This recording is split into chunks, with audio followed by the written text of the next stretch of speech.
తదుపరి మకర రాశి.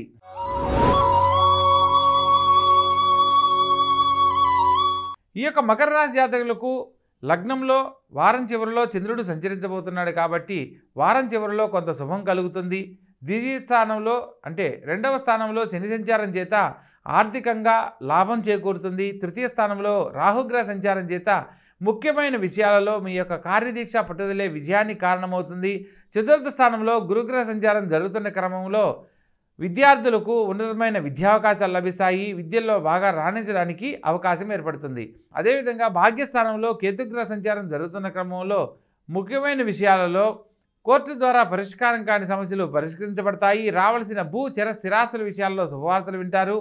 రాజ్యస్థానంలో చంద్రగ్రహ సంచారం చేత తల్లిగారి సలహా మేరకు చేసే ప్రతిభలో కూడా విజయం లభిస్తుందని సూచనగా తెలియజేయడం జరుగుతుంది. అదేవిధంగా లాభస్థానంలో చంద్రుడు మరియు శుక్రగ్రహ సంచారం చేత ముఖ్యమైన విషయాలలో తల్లిగారి సలహా మేరకు చేసే ప్రతిభలో కూడా విజయం చేకూరుతుంది.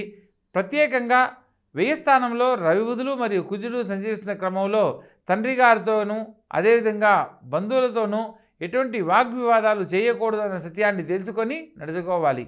అదేవిధంగా మొత్తం మీద ఈ రాశి వారికి రాహుకేతుల మధ్య గ్రహాలు సంచరిస్తున్నప్పటికీ కూడా కొన్ని శుభగ్రహాలు శుభతారల వల్ల అనేక రకాల శుభాలు పొందడానికి అవకాశం ఉంది. కాబట్టి ప్రత్యేకించి వ్యయ స్థానంలో సంచరిస్తున్న రవి బుధుడు కుజుడు గ్రహ సంచారానికి సంకేతంగా కుజునికి ప్రతి దేవతైన సుబ్రహ్మణ్యేశ్వర స్వామిని ఆరాధించాలి.